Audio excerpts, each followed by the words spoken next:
Welcome to Sormeg's Writers Cafe, where we share the real writer's life over a cup of friendship, sprinkled with laughter and wisdom. My name is LaShonda Hoffman, and I'm your host today.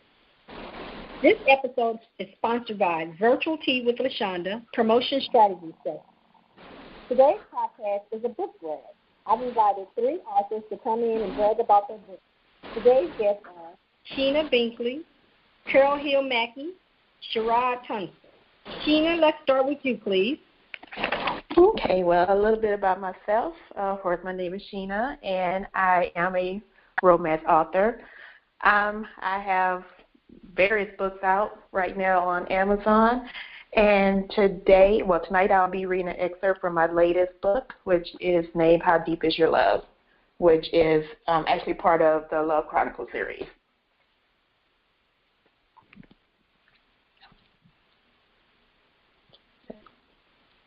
Oh, do I need to go ahead and read, or? Yeah, go ahead. Oh, okay, sorry. All right, and this is from the heroine point of view, and this is actually the first chapter. What did I do to deserve this? I asked myself. I took a look around my tiny studio I shared with my room and into the kitchen. Actually, it was more of a very small kitchenette, even smaller than the one I shared with my bestie Marshawn at Smith's. I opened the mini fridge and grabbed a bottle of water, took another deep breath, realizing I didn't have any groceries. Oh well, I couldn't do much about that since I just paid rent on this crummy apartment. Maybe my roommate will buy something. She makes more money than I do, so she should be able to. It was 4 years after Dexter and I had left our family to be on our way on our own in Connecticut. I just felt as if this was centuries ago. So many emotions was going through me at that time. I was about to embark on a new journey with the love of my life, and no one could tell us anything, since we felt we were grown and could conquer the world on our own. Now I wish I did listen to everyone. Either that or someone could have not consented to me. Either way, what I experienced during that time was just a lesson learned. Whether I wanted to or not, it was time for me to move on.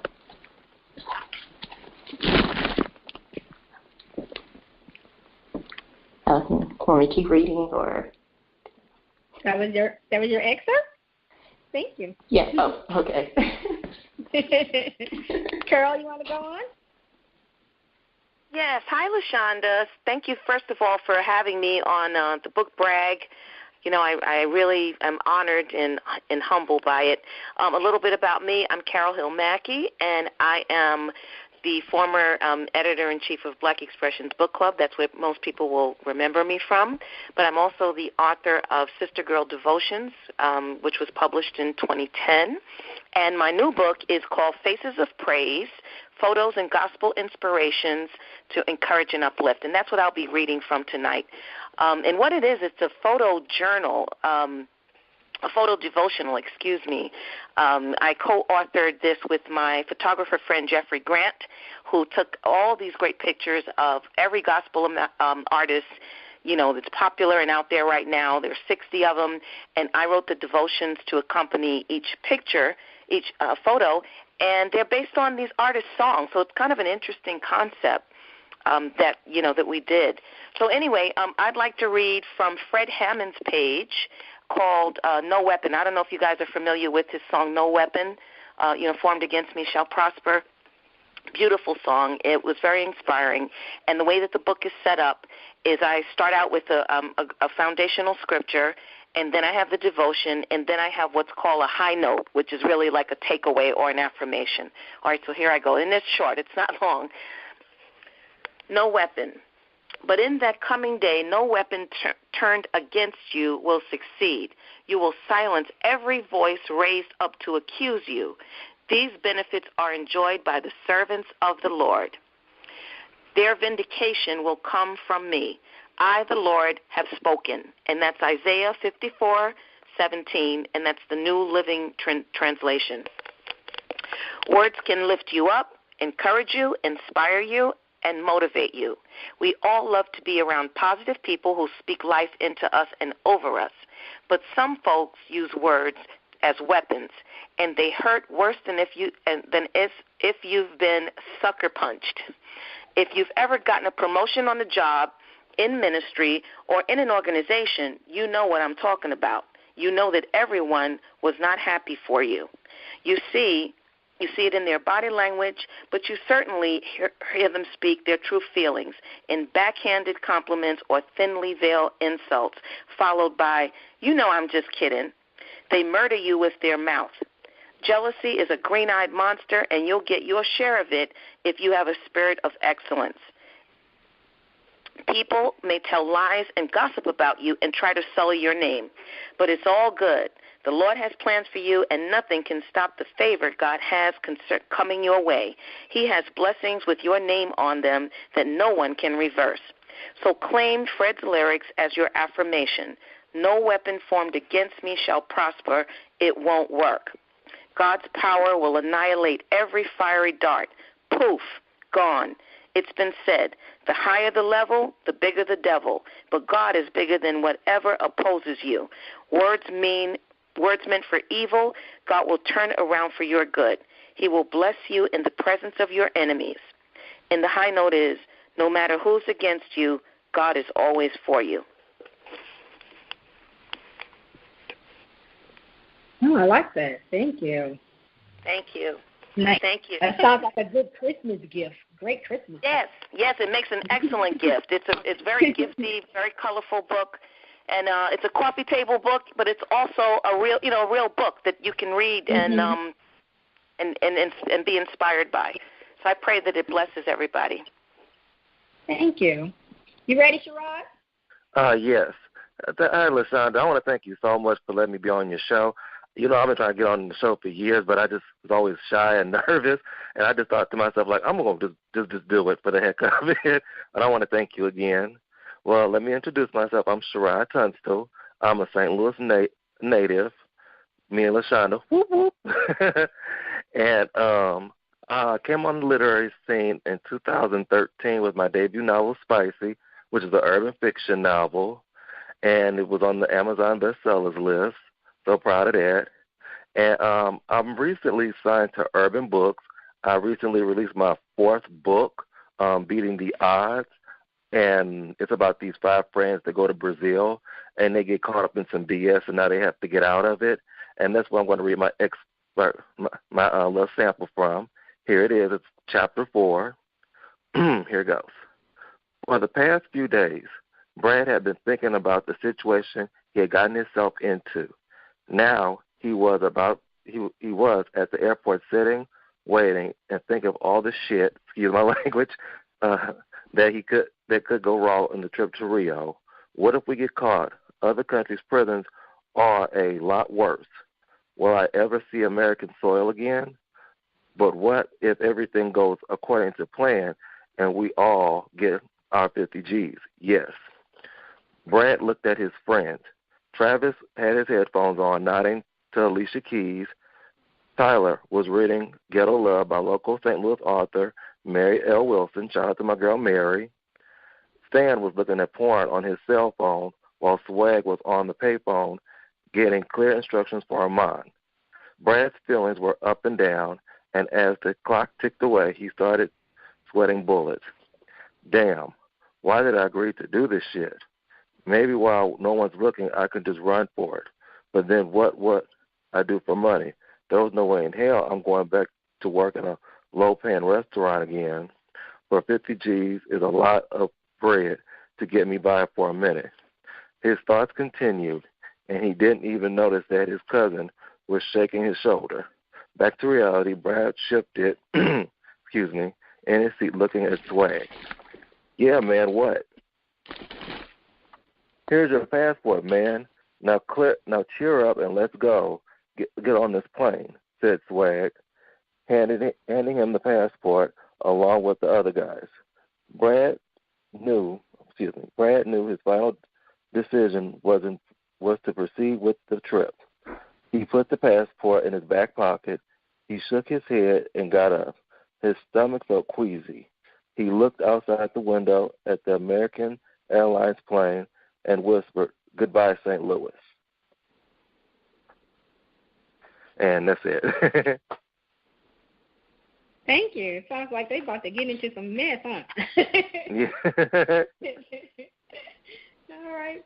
Well, first, before I ask questions, I want to shout out Sherrod because he did something. We ran into each other at an event here in St. Louis, and I told him that I wanted to interview him and stuff for the magazine and everything. And then, life gets into it. You come back home, you do all the kind of stuff. I had him on my look penciled in my head, but he tagged me on social media.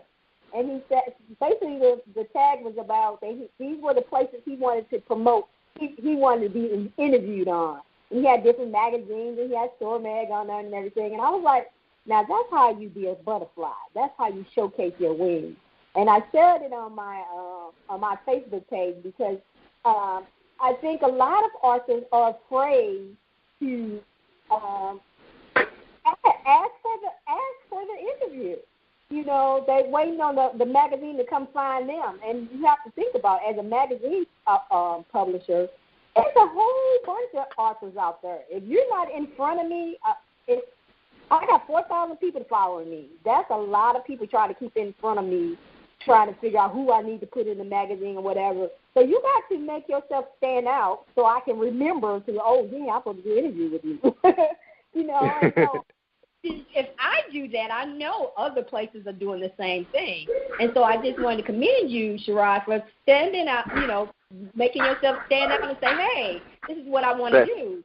Because to sell books, you got to let people know about it. If you're not letting nobody know, they're not going to come find you. Just because you build it, they're not going to show up. And I tell my clients that all the time. You got to get out there and let people know that you exist. Just because you think I've been doing this for 17 years, and there's a whole bunch of people that don't know me. Sometimes I get big head thinking everybody know me. No, they don't. And you find that out when you release a book. And you go, where's all the people I know? I ain't buying my book. So my first question to you all is, what advice would you offer someone whose book is about to release?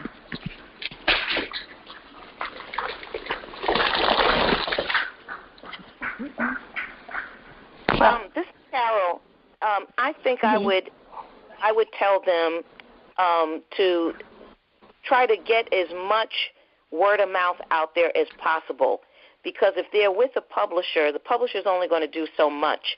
The onus of the responsibility always lies on the author to do the work, and I learned my lesson with that with my first book.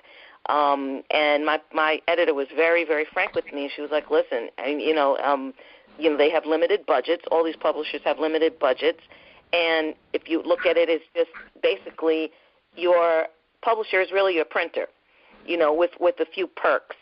Their onus is really with the distribution. So you really have to get out there and talk it up and pass out your postcards and, make sure that your social media networks know about it and things like that. But it's very hard work. I'm not going to lie. It's very, very hard work. You got to just keep with it, keep plugging, keep hitting it, and you will. By the time your release date rolls around, at least people will know. All right, because she's been talking about that book for the last month and a half. So now finally it's here. Yes, I think that people don't think that it's hard work. They think I wrote a book, everybody gonna know about it. No. I wish it worked like that. I wish it did, but it doesn't. You have anything to say, Sheena? Yes, like when I did my very, very first book, because I was a new author at the time, and in a way, I was kind of procrastinating. I didn't promote my first book until like the week it was supposed to come out, and I was like, ugh. And I was like, well, a lot of people didn't know about it, and I had to work even 10 times harder. And I'm like, you know what? I was like, but I kept promoting, kept pushing it. I just had to work a little bit harder, but I learned a lesson from that. So when my fourth book would beat the odds, I said, you know what? When I got the book cover, got everything going, I said, as soon as I posted it on Facebook, I said, I'm just gonna go. I put in all the different social media networks. I had bookmarks made. Like almost every 2-3 months, I was sending like bookmarks to different bookstores and leave them in barbershops and the salons, mainly beauty salons, because my best customers on the streets were women. And you just gotta hustle. When you get that book cover, you got the release date, and you know it's going to be a couple of months till your book comes out, like hustle, like get those bookmarks, get those flyers, go on social media, and just in case if you want to, do some interviews with a couple of like blogs or magazines, or like you, Vashawn, to like get on your radio and say like, hey, I got a book coming out in a couple of months, blah, blah, blah. And that's what I did. Great tip. Great tip. And, well, I also agree with everything. Social media is key, I think, with trying to promote a book. When I first started, I did put my book to free, so that way I could attract more readers, which did work. I also did a lot of interviews, blog hops, and also just being able to promote everything on social media, so people were able to find out about the book and check it out. Mhm. Yeah, social media is about the best because you can reach so many people at one time. You know, between your Facebook, your Twitter, your Instagram, you know, you can reach many more people. But, you know, I was saying the personal touch also helps because your friends, of course, you know, if they're true friends, they're going to talk your book up and they're going to help you promote it. So, yeah. Okay, that's you. To my second question was, what is your favorite social media platform and why? I like Facebook. This is Carol. I like Facebook because you can share your pictures, and they're just more responsive. I used to love Twitter, but Twitter, you know, I have to monitor Twitter. I can't, like, walk away from Twitter because then you're 88, you know, minutes later, and people forget about you. I don't know. You have to stay there and engage with Twitter, where with Facebook, it's just more personal. I don't know. That's just my personal thing. Yeah, I also agree. Facebook for me as well. Also, Instagram is good at times, but I'm majority on Facebook anyway, so I think that's probably the better platform. Mm-hmm. And me too. It's Facebook. Between Facebook and Instagram, because like you said, with Facebook, I mean, you could get more people and you could put it on more other networks and stuff. And Instagram is cool too. Like if you hashtag it, like hashtag urban fiction, hashtag like whatever, you get other people like that as well if they look up hashtags. But I do like Facebook much better. Mhm. Yeah, I think Facebook, you just get a little more engagement there. Yes. Before Facebook, I was a big Twitter fan, and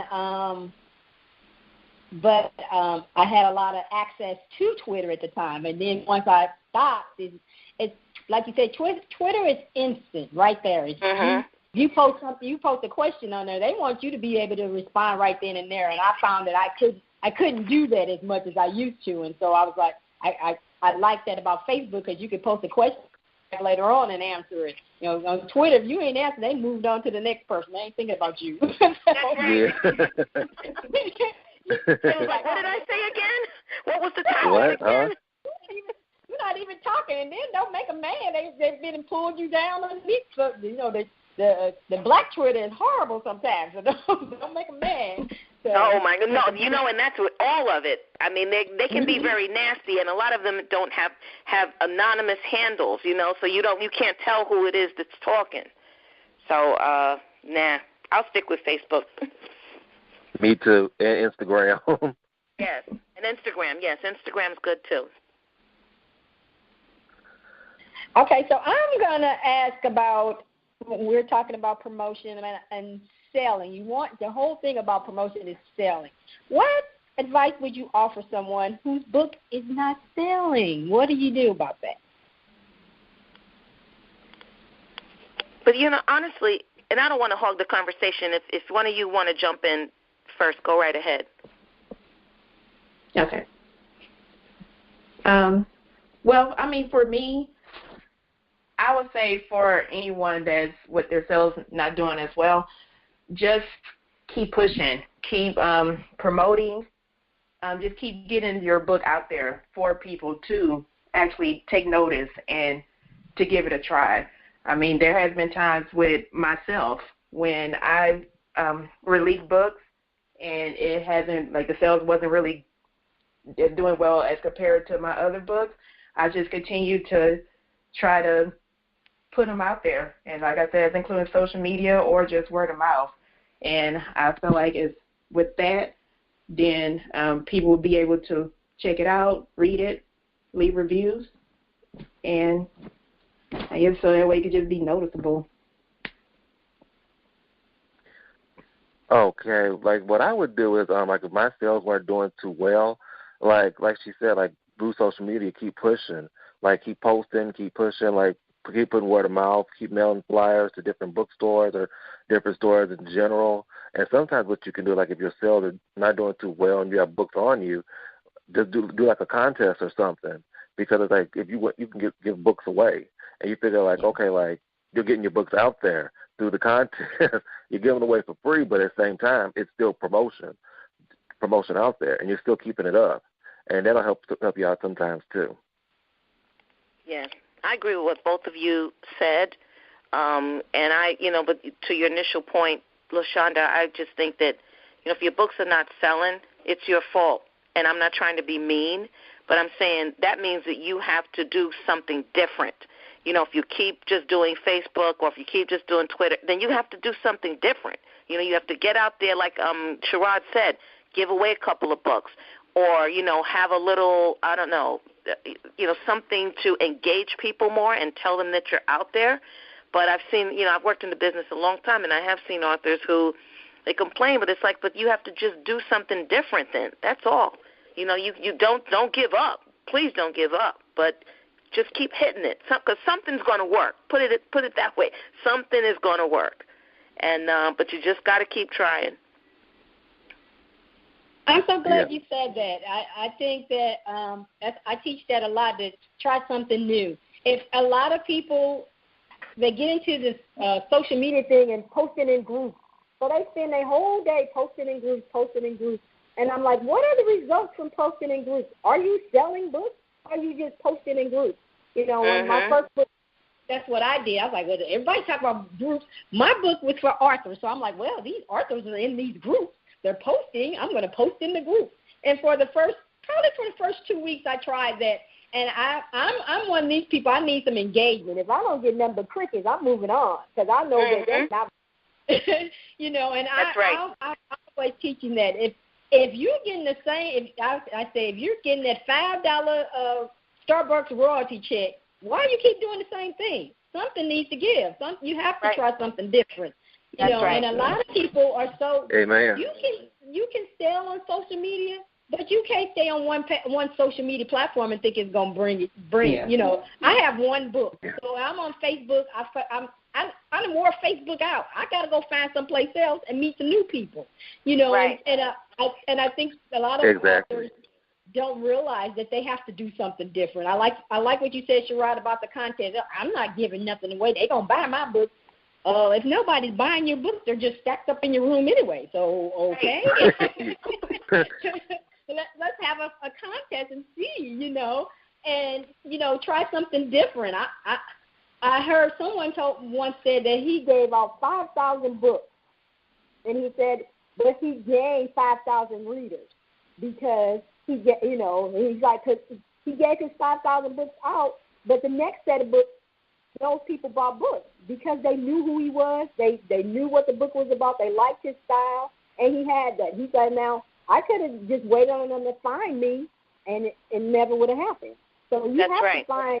You have to find what works for you when it comes to promoting, and what isn't. If you're getting the same result, it's time to change, and it's hard to change because we're so used to being in our own little section doing what we do. But if you want your dream is to be an Amazon best-selling author. Being on Facebook and just posting to your 3 friends is not going to hit it. They already got the book. I tell my clients that all the time. They already have the book. If you have one book, most of your people that wanted that book already have it. So you got to go somewhere else. If you're not going to go off of Facebook, then you got to do live events. You got to go to a flea market. You got, like Sherrod said, go to the beauty shop. Everybody always need a book to read up in there. Go in there and sell all the books up. That's right. Try something different. I have a friend that goes to nightclubs. She does nightclubs and sells very well. What? Listen, I've sold books in airports. Just waiting, waiting in the luggage cart, and they said, "Oh, you strike up a conversation with people because you're just waiting for your luggage." And I said, "Oh, I happen to have a book. Oh, I'll buy one." I said, "Oh my God!"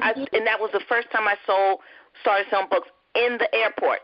You have a captive audience. Nobody going nowhere. It's something that you were in the waiting room waiting anyway. But and that was serendipitous. I mean, that just happened. I didn't set out to sell books in the airport, but it also pays to have a few books on you. And one of my friends, right? I just want to say, right, exactly. Books on you because you never know. I saw one at the doctor. The lady said we was talking about something, and I said, "Oh, I'm a writer and stuff. You got a book? And where is it?" Of course, I got one in my purse.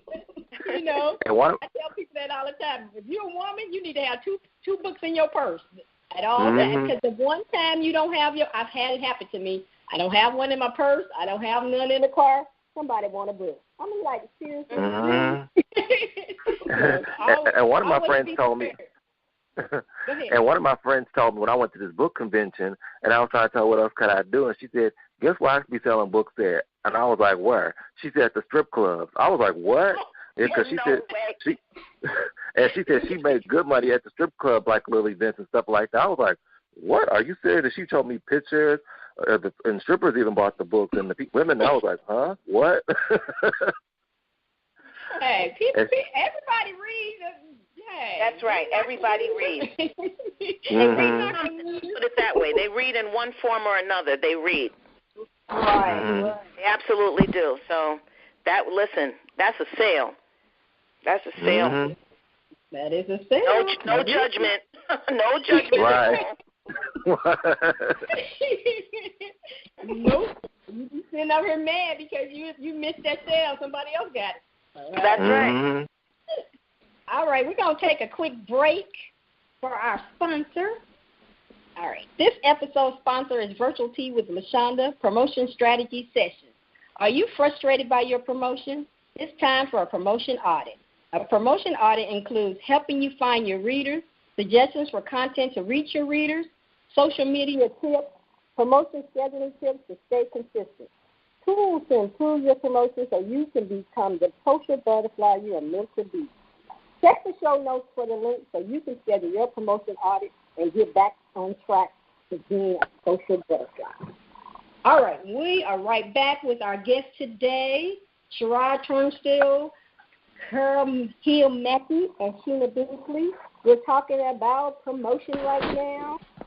My next question for you all is, what is your biggest promotion challenge? My biggest promotion challenge is being diligent, because at times I'm on it. Then if I'm busy with other things, I'll get distracted and then I'll pull away from it. So my thing is I have to stick with it much more consistently.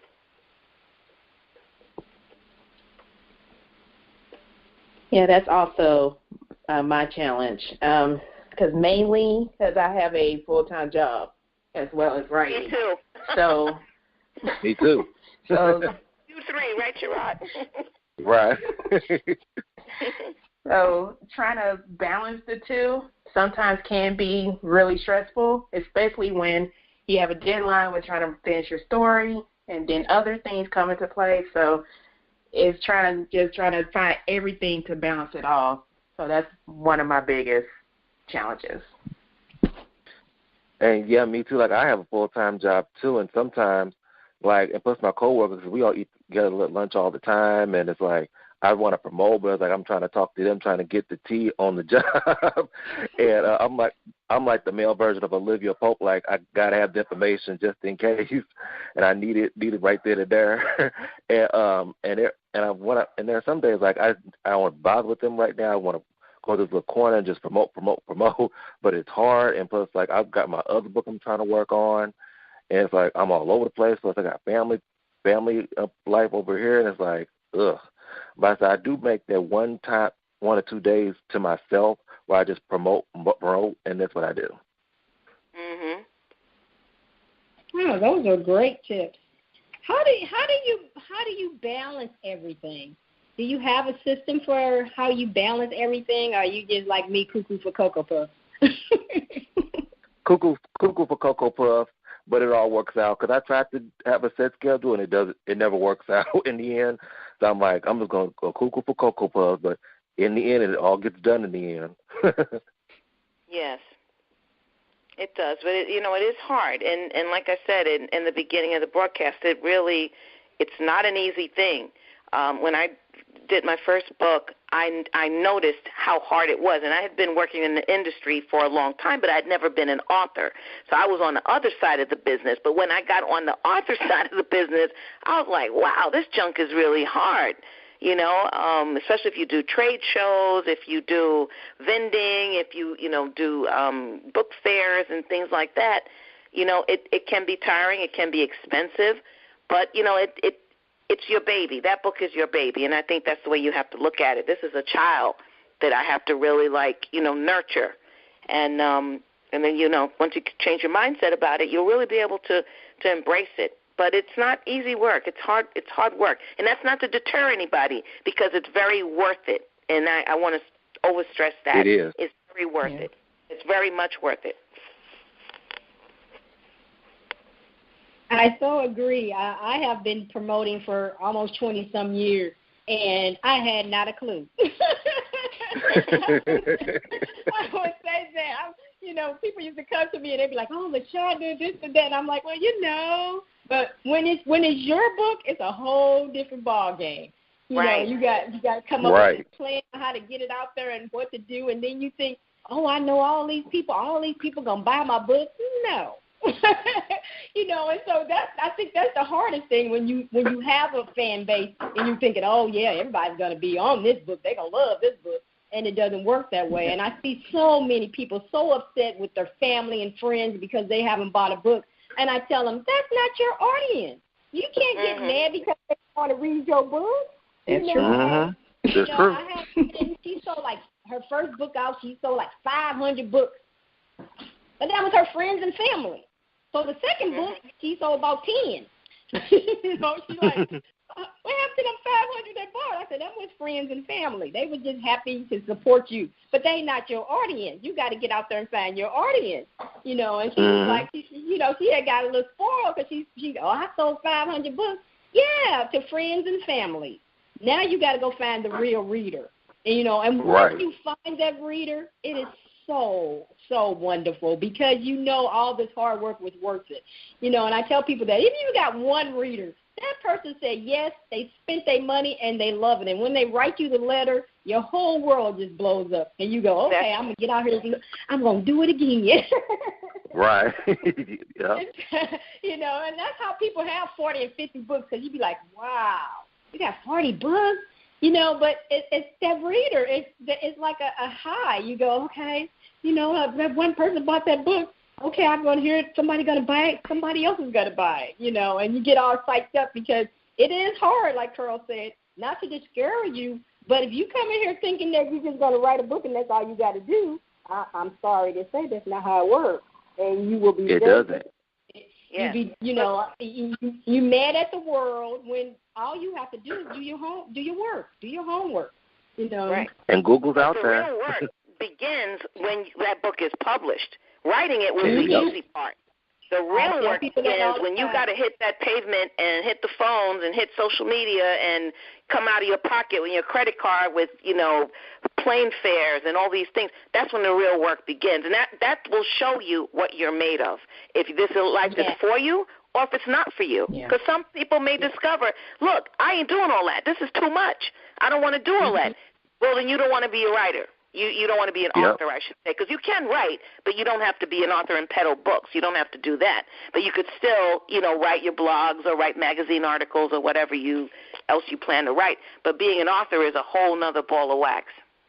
And you have to know your why. You have to know why you're doing this because you're going to put a lot more money in it than you're going to make. You know, you probably reach it back later on. Oh, yeah, but right. That first book, you're going to spend a lot of money because you're trying to build your readership. You know, it doesn't come with a readership, and you have to build it. You got to go to the event. You got to do different things. I tell my clients all the time, social media is not going to make you a millionaire. You might sell some books like that, but you got to get in front of the reader. They got to see that you really are a real person. You got to do the book signings. You got to do the book events. You know, and if you can't do that, then you got to have another system so you can get in front of readers because they are not going to knock on your door. And I think a lot of people have a hard time with that because they expect, I wrote this book, I'm going to get a big readership, everybody's going to buy my book, and you hear crickets. And it's nothing like sending your book out there the first day and you hear crickets, you know, and it's like, what? Well, for one, who are you? The reader doesn't know who you are. It's 10,000 million other authors out here to choose from. Why should I buy your book? And that's your job, is to teach us why we need your book. And if you can't do that, then you're going to have a hard time selling books. You're going to either have to pay somebody to help you, or you're going to have to take some classes and learn how to do it because you don't want cricket. You want the PayPal blingy. And the PayPal blingy is a lovely sound. All right, one of the things that... Oh, go ahead. Go ahead, LaShonda. I'm sorry. No, go ahead. You go ahead. I was going to ask a question. You go ahead and say what you got to say. Okay. Now, one last point. I was just going to say also another thing that new writers can do is watch how seasoned, established, successful writers, how they market. You know, and one person that comes to mind is Kimberly Lawson Roby. She's a good friend of mine. This woman has a following. Like every city that she goes to, that library, that venue, that hall, whatever it is packed because she has such a loyal audience and she's so consistent with her promotions. You see what I mean? So, you know, these are New York Times best-selling authors. They're best-selling authors on other lists and everything like that. Watch and emulate them and see what it is that they do. And even if you get a chance to meet them, ask them, you know, Kim, Eric Jerome Dickey, Zane, what is it that you guys do? They're so nice. They'll be more than happy 9 times out of 10 to tell you what their secrets are or give you tips or advice. That is so true. That is so true. I actually been to an event that Kim did. She came here, and there's a line around the corner. Corner. That's right. People trying to get into her thing. And she does a great event. You know, it's not just a book signing. You have to think about that. How are you going to bring these people in there? A book signing is great for if you got 10 or 15 books, but this is your first book. You need to pop it a little bit more than just a book signing. You know, bring something else. I have talked to Victoria Murray. She's one of big time. Yes, another one. And she gave me some great advice, and I always pass it on to other people. And she told me, she said, LaShonda, become a star in your neighborhood first. She said, we'd be so busy trying to go worldwide when we don't nobody in our city know who we are. Yes, that's right. Yes, right. You are, then you can tackle Chicago, or you can move on to Indiana. You know, we're so busy trying to travel, but what is happening in your city? And I tell clients all the time is that they're so busy, you can't afford to go to Baltimore. If you can't afford to go to Baltimore, what's happening in St. Louis? Sherrod, what's happening in St. Louis? Let me know what's happening. If I know something's happening, I'm going to tell him.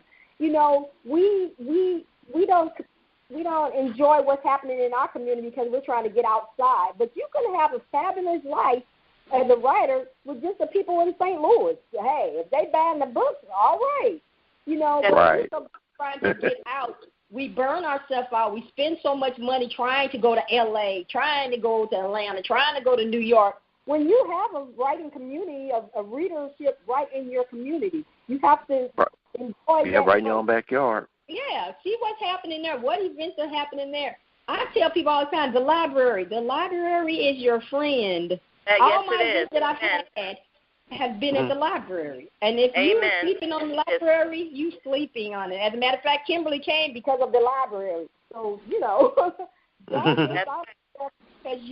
because you want to go out and you don't have, and then you don't do things because you don't have the funds. You're not going to have. That's why you do locally, because you can do all those things. You can drive there If you want to stay in a hotel, stay in a hotel, but don't miss out on the local stuff trying to get out there to the big time. That's right. Because you got to start somewhere. And you know what? Once you become, like Victoria says, and she's another one, a tireless promoter, extremely smart, extremely marketable. She and Rashonda Tate Billingsley has, like, they can work a room like, I've never seen a duo work a room. But but once you build that audience, people will pay for you to come to L.A. and Chicago and Hawaii and, wherever else. But you just have to build that. You have to build up to that is what I'm trying to say. Yes, true. We want what everybody else got now. And, and you have to remind yourself that you're a newbie. Newbies have to pay their dues just like everybody else. And Amen. Enjoy it. Enjoy being a newbie because you only be a newbie once. And That's enjoy the first book. We're so busy worrying about the second book. Enjoy the first book because you don't get that first book back ever again. And you so busy, I got to get the second book out because I got to build build the relationships on that first book. Because if they love that first book, they're going to buy the second, third, and fourth book. But if you don't nobody know you from your first book, why are they going to buy book 2? They're not. They're not. That's right. Okay, That's right, my last question for you is reviews are very, very important. How do you get people to review your book? Well, that one's kind of easy for me. Thank God. Well, with my first book, I was really, really blessed because I was still the editor-in-chief of Black Expressions, and I was, in the thick of things in the literary Black literary community. So all the people came to me and said, can I do an interview? Can I do a blog talk? Can I do a this? Can I do a that? Because they knew it was my first book, and they were extremely supportive. So I was very blessed that time. This time going around, it was a little bit different because, I had my co-author, and my co-author was tireless because now I just started a new job, and he knew that. So he has been, like, pushing it for, he was taking up my slack. Whatever I couldn't do, he was out there doing. So I was blessed twice. And, we do have a few good reviews from the reviewers and things like that. And, but I rely more on what the average person is saying about the book. You know what I mean? Like, what does, Shaniqua from around the corner, do you like it?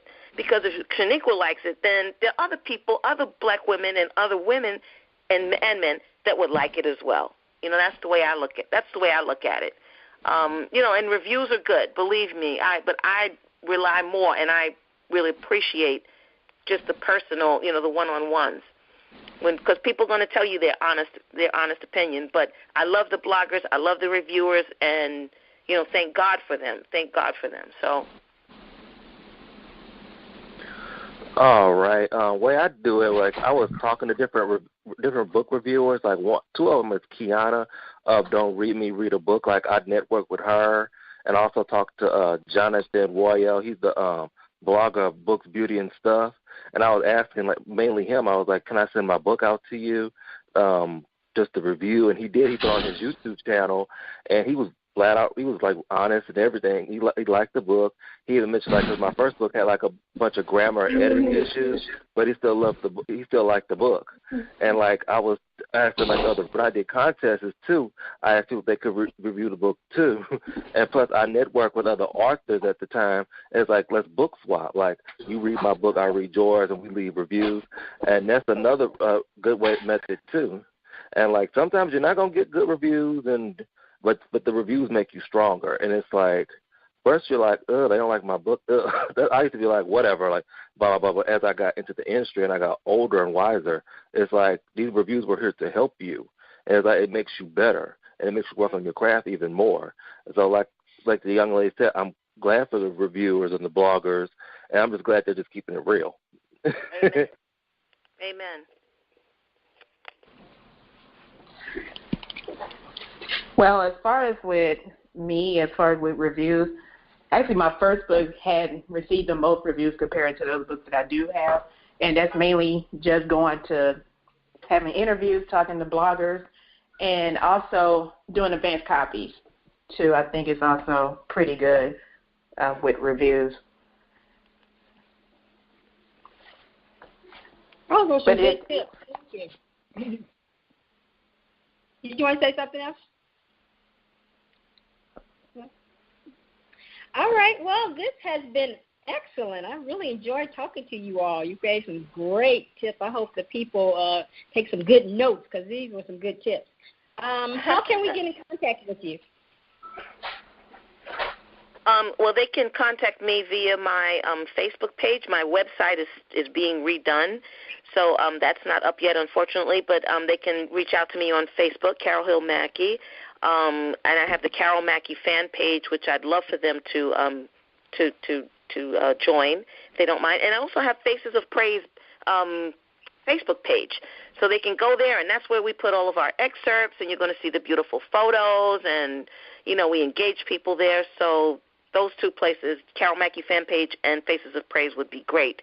And I look forward to it, and I hope that that you're blessed by the book. I really do. And thank you, LaShonda. This was wonderful. And thank you to the other authors as well, Sherrod and Sheena. You're very welcome. Okay. The way people can reach me, you can get me by my email, SherrodT05 @yahoo.com. Also, my Twitter, Sherrod the D.A. author, and also my Facebook, Sherrod the author, and my Instagram is Sherrod the author D.A. And I'm still working on my website. I've been procrastinating on it for a year now, but I will have a website up very, very soon. Hey, and you can contact me on Facebook, of course. Sheena Brinkley. I do have a author page and personal page. Twitter at Siobhan Bink. And also I do have a website, which is SheenaBrinkley.com. Thank you so much. Thank you so much for being a part of SORMAC's Writers Cafe. I truly appreciate you guys. I would like to thank our sponsor for this episode, Virtual Tea with LaShonda, Promotion Strategy Sessions. Check the link in the show notes to order your promotion audit. I want to thank you, our listeners, for taking time to listen to the podcast. I have 3 requests for you. 1, subscribe to the platform you're listening to so you don't miss an episode. 2, please feel free to write a review and let me know what you think of this episode. And 3, please share the podcast with your community. If you have a topic you want us to discuss in the cafe or would like to sponsor an episode, send to onesormag@gmail.com. If you'd like to be a guest, contact me too. This is LaShonda Hoffman, and I will see you on the next.